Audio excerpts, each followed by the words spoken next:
If you didn't know, just off camera, I'm holding Casey like a little baby.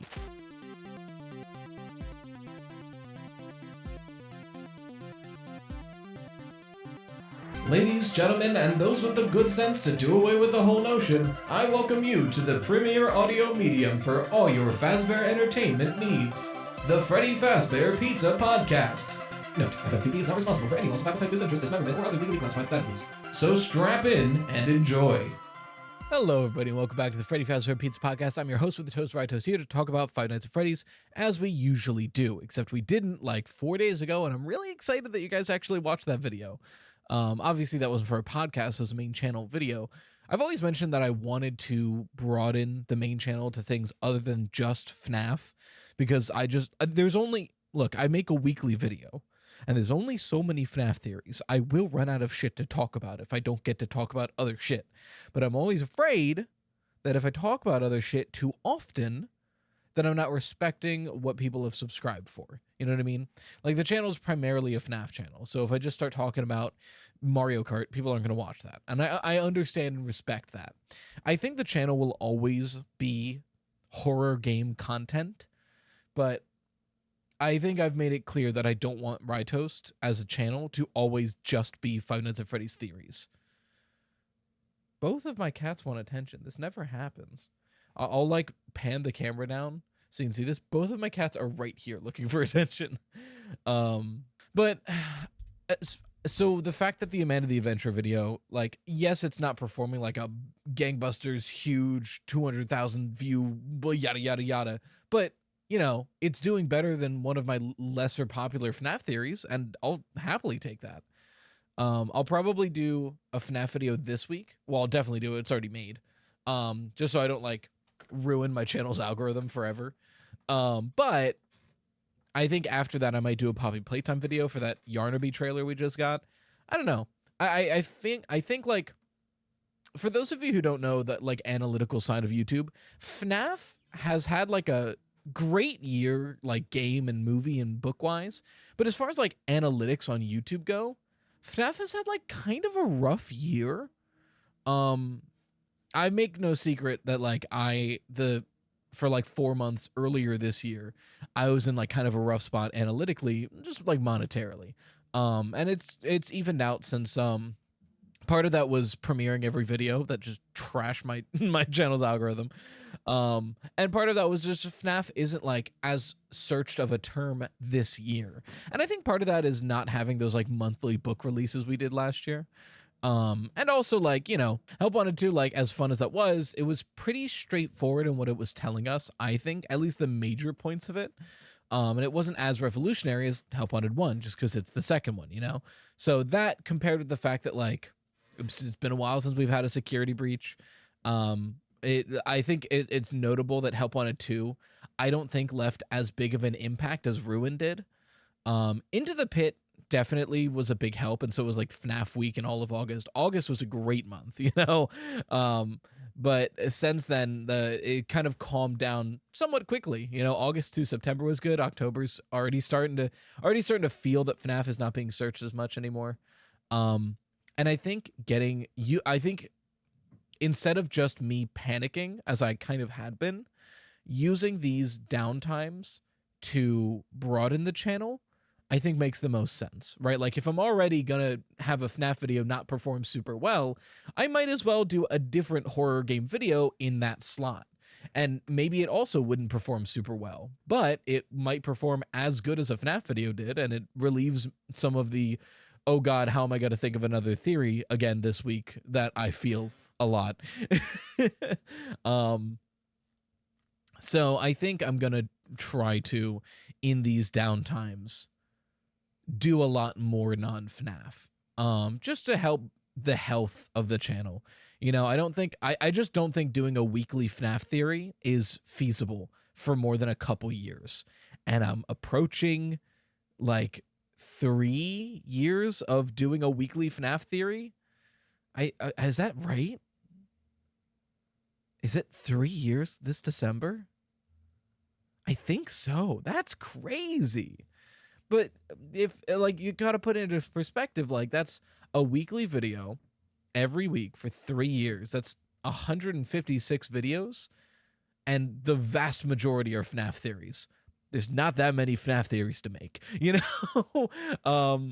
So I think just for my sanity and the health of the channel, I want to kind of broaden, and I've always wanted to. I've never, like, I love Five Nights at Freddy's. I'm never going to stop making FNAF content, but I don't think I've ever sat there and gone, I want to only make FNAF theories forever. So I'm glad that the Amanda the Adventurer 2 video is doing, you know, relatively well. It's for anyone who doesn't know, YouTube will put your past 10 videos, and when you look at a video, it'll directly compare it. Like, here's this video, your most recent video, compared to your past 10 videos at the time of publication, in the sense of, like, you know, it's been 4 days. Say I'm recording this Sunday, so it's been 3 days since the Amanda the Adventurer video's been out. How does that stack up 3 days after the launch of the past 10 videos? It's a really helpful metric. And because I have the podcast that releases alongside the main channel videos, really it's the top 5 that I'm looking at, because, like, the main channel theories are going to perform better than a podcast. And Amanda the Adventurer 2 is at number 4. Like, it's doing better than a FNAF main channel video. So I'm actually really, really happy with how that's going. So here's crossing our fingers that I can cover other stuff, you know?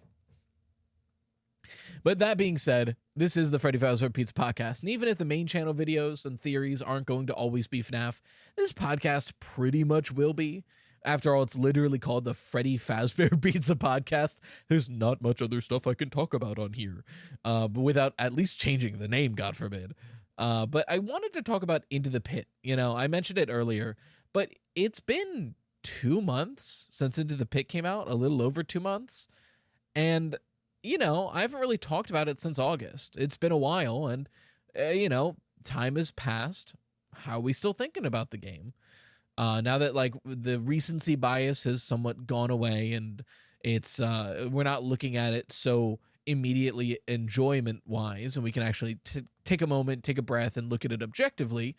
How was Into the Pit, and hopefully how will be future Mega Cat Studios games?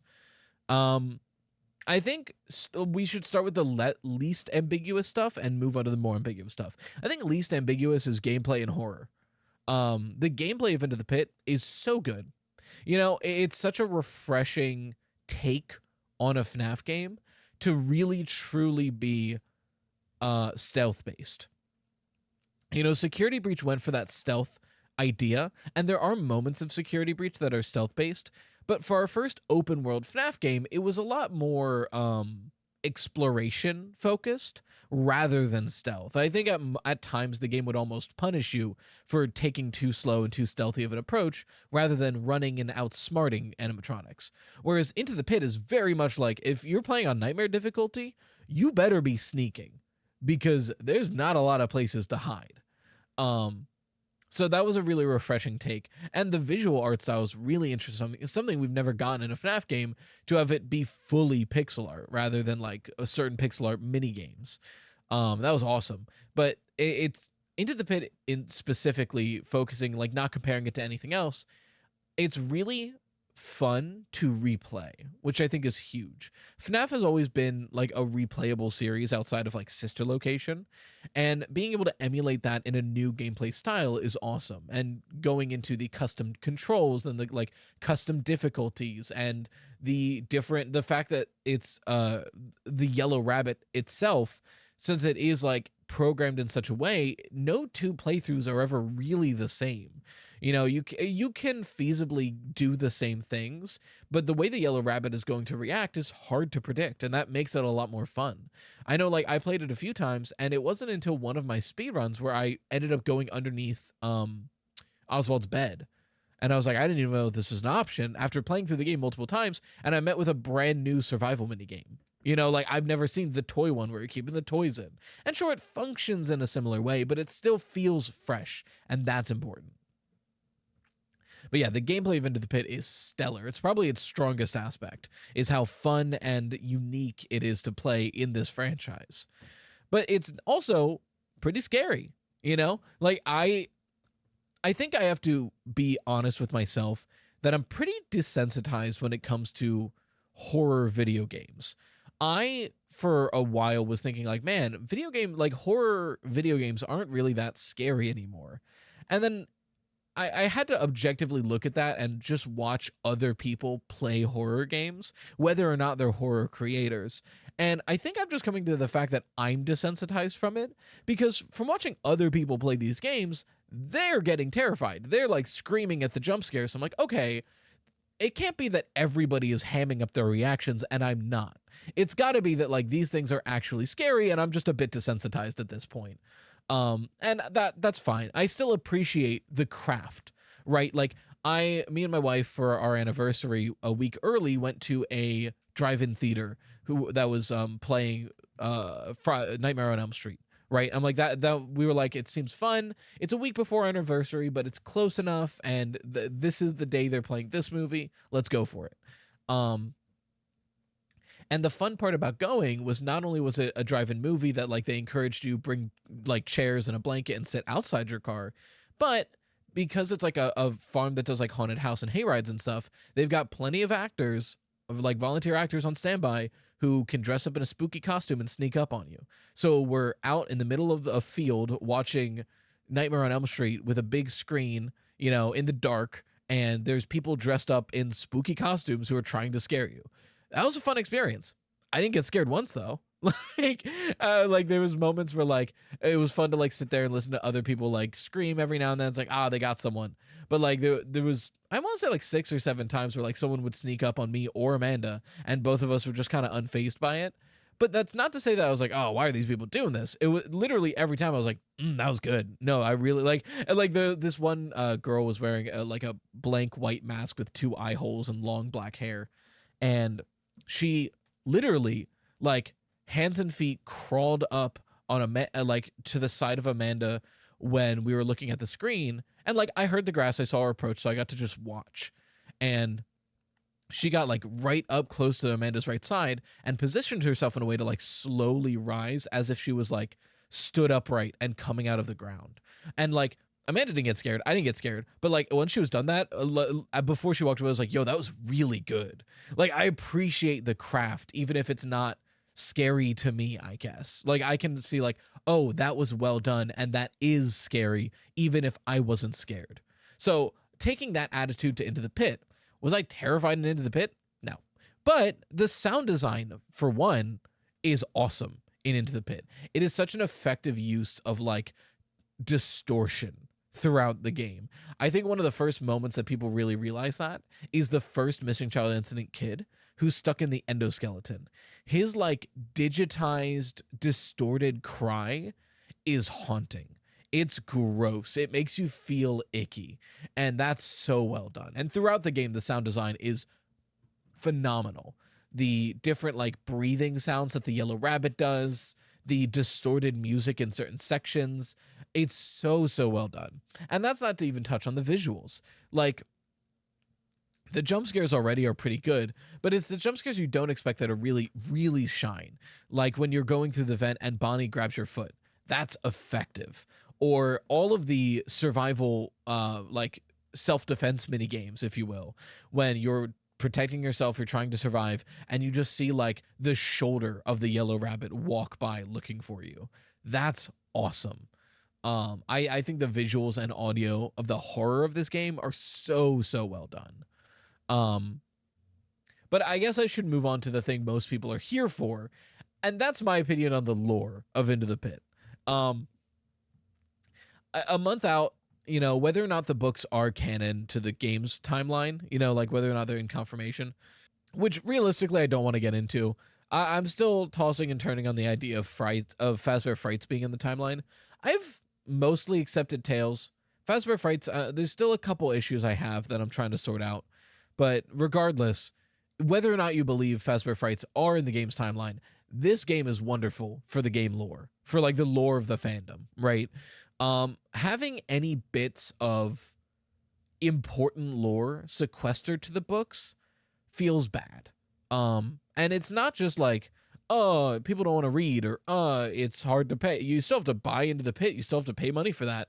It's a matter of access, right? Where like, no matter what, if it's a book, yes, there are summaries. Yes, some lore theorists will cover it, but it's going to prevent access to a big part of the fandom to that lore. Meanwhile, if it's a game, yes, not everyone can play the games. I would say a good 30% of the fandom hasn't played a single FNAF game. But that doesn't matter, because no matter what, there will be thousands of Let's Plays all over YouTube, all over Twitch, where, like, even if you are not personally playing the games, you will see the playthrough. You will see the gameplay, and that's where you'll get the lore. And that's a lot of the fandom. So, like, having any important lore, book only, is not healthy for the fandom, realistically. And I think, like, supplemental lore is where the books shine best. Like what we see in Tales from the Pizzaplex, where even if, like, yes, the Mimic story is sequestered to the epilogues, and that's kind of shitty. Hopefully we'll get more from Secret of the Mimic. But a lot of the short stories themselves, I think, are perfect for FNAF books. The idea of, like, these additional bits of lore that don't, like, you don't need to know them to know what's going on, but it helps flesh out the world. That's perfect. And I see The Week Before in a similar way. You know, I've made no secret that The Week Before is one of my favorite FNAF books, but the lore that it presents, while giving us so much context of FNAF 1, is not necessary to understand what's going on in FNAF 1. You could play FNAF 1 and be like, okay, I'm pretty sure we're sometime in the 90s, and these animatronics are haunted and trying to kill us. And you can get that just from playing the game. Meanwhile, the book will be like, okay, here's their goals that they're going for. Here's some additional context of the restaurant that is so helpful, but not necessary, right? And that's the shitty thing about Fazbear Frights being in the timeline is, if that is true, then how we go from Ultimate Custom Night in FNAF 6 to, like, AR and Help Wanted, and to an extent Security Breach, there's no game there. There's no way for the fandom to get that. And that's a big part of the lore, right? It's like, okay, well, wait, why are we at Security Breach? Why are we at Help Wanted? What's going on? Where, like, okay, cool. Like, there's just a big gap of not knowing there that the books do attempt to fill in, but having a game there is so helpful. So regardless of what you think about the books being in continuity or not, the books being made into their own series of games is awesome. That being said, what is the lore of this game telling us, right? I think the big debate around the main chunk of lore from Into the Pit is, are we actually traveling through time, or are we experiencing the memories of the spirits of the missing child incident? I feel like that's the big debate. And I've made my stance very clear.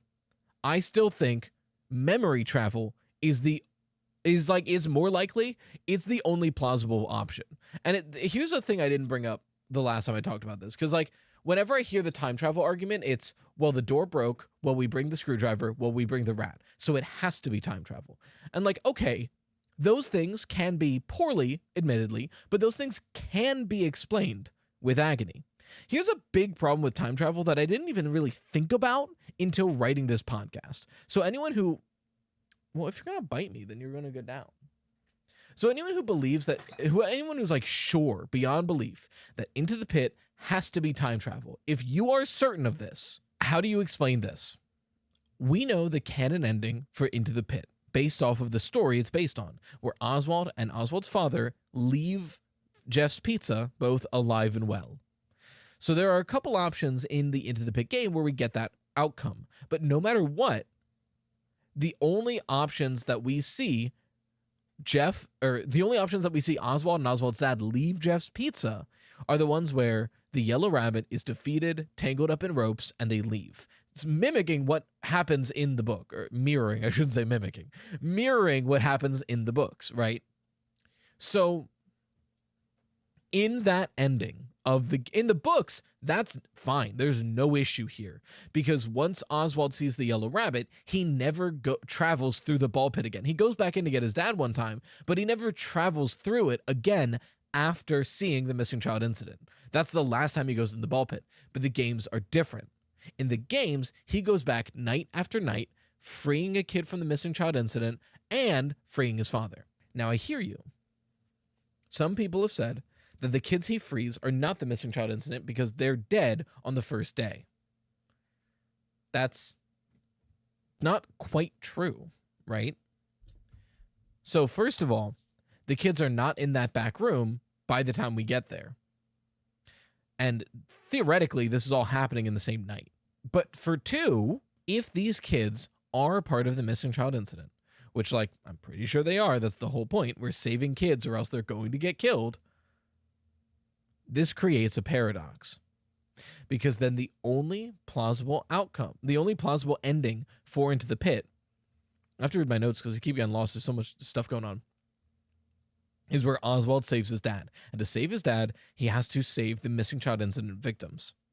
So if the Yellow Rabbit is a manifestation of the agony of the missing child incident, so Yellow Rabbit is then formed.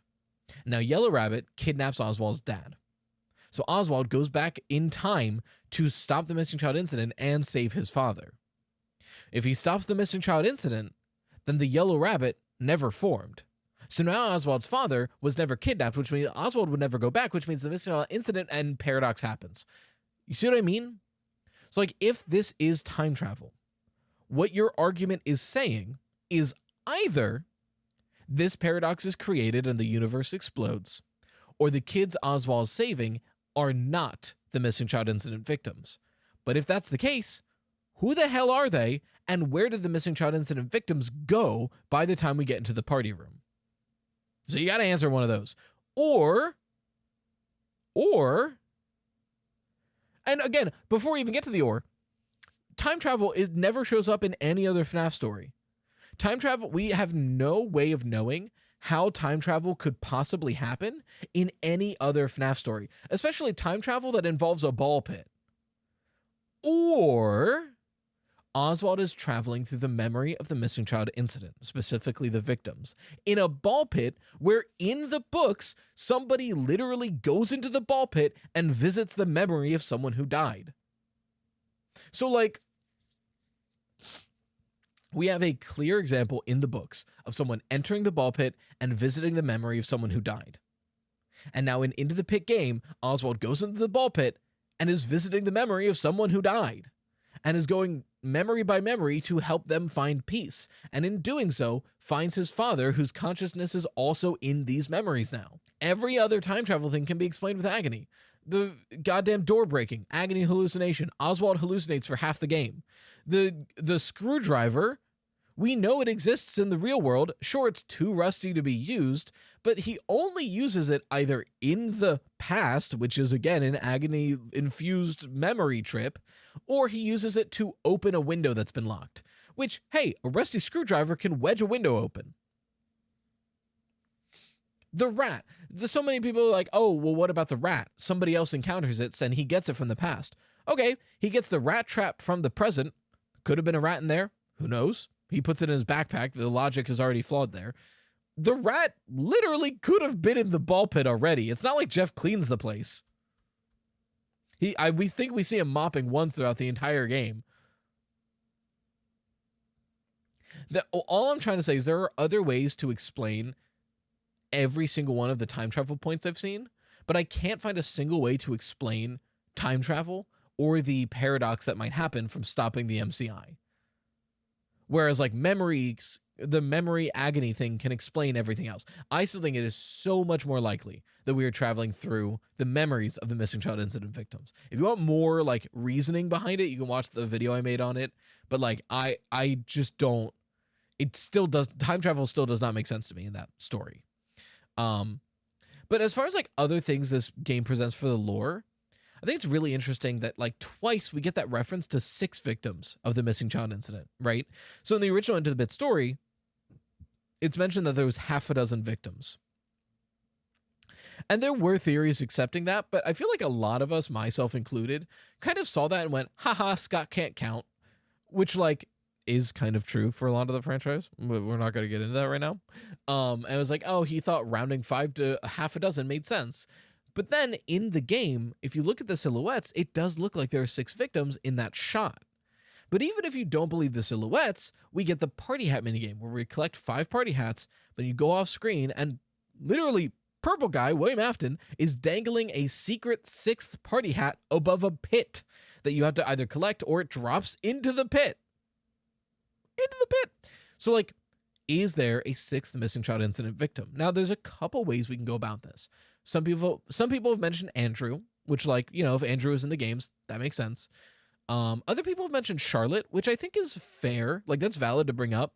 Charlotte has always kind of been not necessarily mentioned to be part of the missing child incident, but the missing child incident and Charlotte have been shown together a lot, right? Like, even as far back as FNAF 2, they're paired up a lot. But in recent times, you know, with the FNAF 6 gravestones, there's the 5 and then the 6th one on the hill. In Help Wanted 2, it's the missing child innocent kids and the puppet in both the puppet collection and the little Transformers ripoff, the Phasmatron or whatever the hell. So, like, Charlotte and the missing child incident victims have been paired somewhat frequently, so that could explain the 6th silhouette, but it seems like this is 6 kids in one event, which to me says a 6th victim of the missing child incident. Not sure, but it's worth pointing out that that gets brought up again in this game. And then another one that kind of went under the radar, Fetch. So specifically the Fetch minigame. Golden Freddy's eyes are lit up, and some people took that as like, oh, Fetch isn't possessed yet. I don't think that's the case. I think this is telling us that Andrew is not in Golden Freddy, at least in the Fazbear Frights timeline and possibly in the game's timeline. If Andrew's in there, it's a whole can of worms. But I think that Fetch minigame is trying to hint to us that Andrew might not be in Golden Freddy. So the thing about Fetch, like, by this minigame doesn't really line up with Fetch that much. If you haven't read Fetch, lucky you. Yesterday on RyeToast, my Fetch audiobook just got posted. Link right here. You should go watch it. Anyway, if you haven't read the Fetch story, this is not how it goes at all. He doesn't just immediately attack the first person who wins him. But it's worth noting that, like, this is a story of Fetch attacking someone, which means Fetch seems to already be possessed. And we know from Fazbear Frights that at least part of Andrew's soul or agony or a remnant or whatever is in Fetch, and that's what's powering it. So if that's true, and Fetch is attacking people because it's already possessed, but there's glowing eyes and Golden Freddy at the same time, I think that's worthwhile to note that Andrew's spirit is not what's in Golden Freddy. I think that's a good point. I think that might be what this is saying here. Is it definitive? I'm not sure. But why else would you include Golden Freddy and give him the eye thing? That's my thinking. But yeah, that's all I can think to talk about Into the Pit. You know, it's a great game. If you haven't played it yet, you really should. I think it's coming out on Switch like end of this month, or it might already be out. So if that's been your hang up, you can play it on Switch soon. But yeah, I'm excited. It looks really good. Anyway, it looks really good, as if I haven't played it multiple times. We'll move on to questions. If you want questions answered on the podcast, feel free to send them into Freddy Fazbear Pizza Podcast @gmail.com. That's in the description to copy and paste, because it's pain to type out. Our first question comes from Storm, him. In your recent video, you mentioned the missing people in a newspaper that show up at an ending in Security Breach. I had completely forgotten they existed, and I feel nobody talks about them. So my question is, what significance do they have to the story, if any? Thank you for your question, Storm. Yeah, it's one of those details that, like, the thing about Security Breach as a game, there's just so much information from Security Breach that it gets hard to keep track of everything, you know? So I feel like I've seen a couple people mention things like this, where it's like, nobody's talking about X. It's not that nobody's talking about it. It's that there's just a lot of stuff to talk about, and people got to get there when they get there. But as far as the question that you mentioned, the missing people in the newspaper, I think that can be explained by a couple things. My first thought goes to, if Tails are in the games, then that's probably our victims from Tales in the Pizzaplex. I think it's also important to note that, and this kind of, I can tie two questions together, because I have a later question that I can tie in right now from Bronwyn She-Her. Thank you for your question. It's, I think the staff bots are potentially the fired staff. Everyone always comments the missing people from the Pizzaplex are children. I think it's fired employees. The newspaper in the bad ending doesn't say missing local children. It says residents. And yeah, I totally agree with that. Like, I brought that up before, that if it was just children, the newspaper would read, children keep going missing. If it was just employees, the newspaper would read, Pizzaplex employees go missing. But it's not. It says local residents continue to go missing. So to me, that says it's a mix of both. And I mean, Tales from the Pizzaplex lends that to us, where in the beginning of the epilogues, a bunch of employees get killed, like a bunch of contract workers get killed, and a bunch of kids die throughout the books as well. Then we take things like the all-staff meeting. If that did kill a bunch of employees, that would also make the news. So I think this is mainly trying to tell us that people are going missing and there is an active problem at the Pizzaplex. Because without this one newspaper clipping, we really have no sense that there are active victims here. I mean, the all-staff meeting definitely alludes to a lot of victims, but there's nothing really direct. There's no missing child incident newspaper clippings. There's no save them a cutscene. We don't know what the active issue is. So I think, honestly, the main point of the newspaper is that they're just reassuring us, like, there is a problem here if it does not get fixed. And we kind of see that in some of the endings where Gregory says, like, if I leave now, people will continue to go missing, right? Or something along those lines.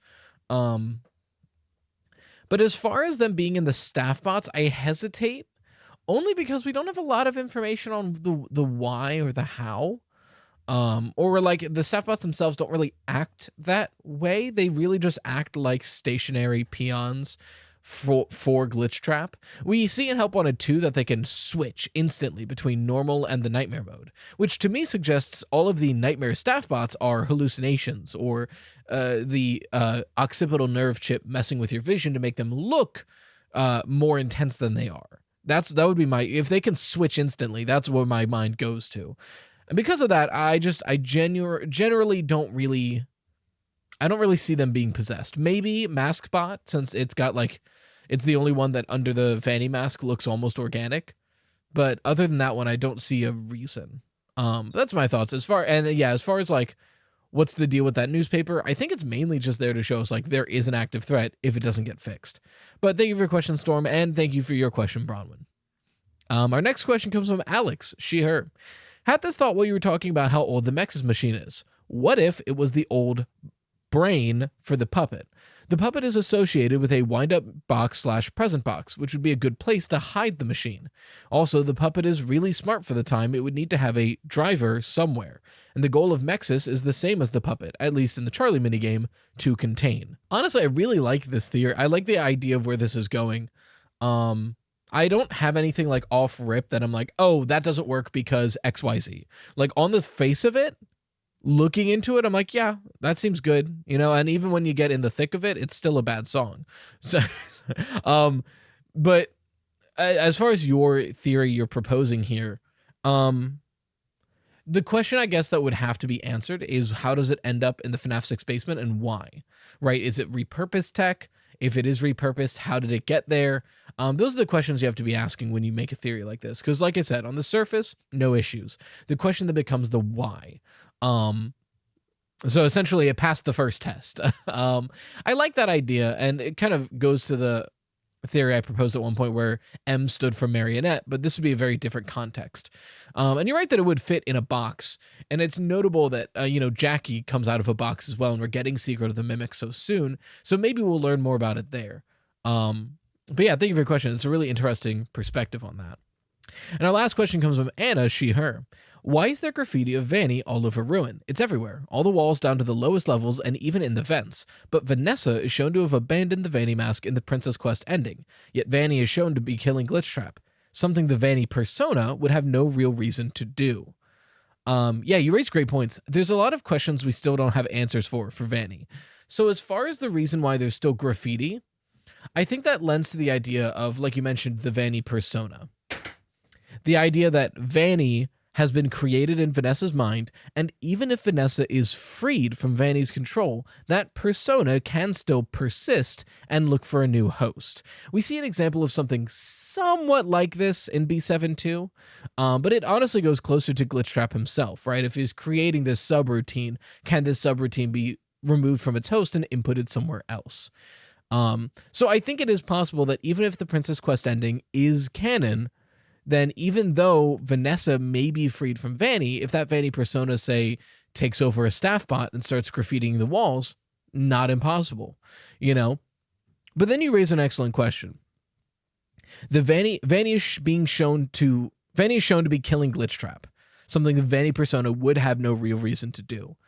For a while, I was trying to think of any other explanation for like, is this actually killing Glitchtrap? And I was like, maybe it isn't. But then in the, in the FNAF Steel Wool interview, I think I think J-Top literally goes, squish, bye-bye. And John is like, is that the end of Glitchtrap? And J-Top's like, squish. I'm like, okay, so it definitely seems like in that cutscene, Glitchtrap is being killed by Vanny. So what's going on? There's a few explanations I've heard of. I don't know what I like the most yet. One of them was that that's just what Vanessa looks like in a digital space, and she's destroying Glitchtrap and freeing herself. I could see that. There's the idea that I like. Now, it goes against what J-Top has been saying. My explanation I'd gone with for a while was that wasn't the only Glitchtrap. That Glitchtrap as a program, since it's, I believe, the Mimic 1 program, it's trying to replicate itself. So I took that scene as Vanny removing Glitchtrap from the Help Wanted 2 protagonist. You're not allowed to be a Glitchtrap follower. I am the Glitchtrap follower. Takes that part of Glitchtrap out of him and destroys that part of Glitchtrap, which is why he's so small. And then Vanny continues to be Glitchtrap's only follower. I think that makes a lot of sense, but it does kind of go against what J-Top said in the interview. So I don't know, and even then the Vanny persona would be having a lot of agency that even Vanessa did not. There's a lot of ways that you can take it. Not to mention that this would theoretically be happening before Security Breach, which is all kinds of strange. I guess that's another way to look at it. If it truly is Vanny destroying that piece of Glitchtrap, would this not be happening pre-Security Breach, before the Princess Quest ending?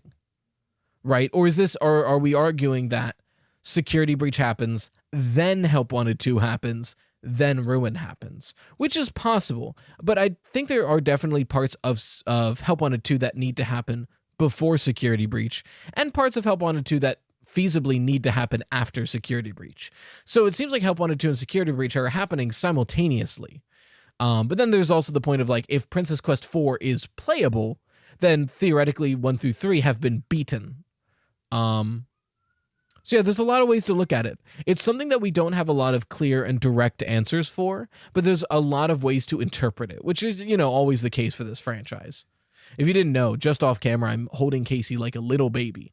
Not for the whole time, but at least for this last bit, he's purring and everything. This cat likes to be babied. What if I make that the cold open? But yeah, to answer your question, Anna, we don't have any clear answers. My best guess is that the Vanny graffiti is from the Vanny persona taking over various staff bots and testing things out. And the reason Vanny destroys Glitchtrap is maybe it happens before Security Breach. Maybe Vanessa looks like that in a digital space. Or maybe the Vanny persona is not allowing Glitchtrap to replicate in other people. I don't know. Or the Vanny persona has, in being separated from Vanessa, gained independence. And in destroying Glitchtrap, now it's the Vanny persona we are avoiding. That's also possible. We don't currently have enough information to say for sure. But hopefully in whatever the next sequential game, and like not Secret of the Mimic, but whatever comes out after Ruin, maybe we'll get more information there. Because I tend to think that the Vanny persona is basically now going to be inside of Cassie, and Cassie is our new Vanny. That's where I think it's going, but we'll have to see. But thank you for your question. Once again, if you have any questions you want to answer on the podcast, you can send them to Freddy Fazbear Pizza Podcast @gmail.com. That's in the description, so you can copy and paste it because it's a pain to type out. But until next time, thank you for watching the Freddy Fazbear Pizza Podcast, where the pizza abilities are endless. We hope to enjoy your future patronage. Bye-bye for now.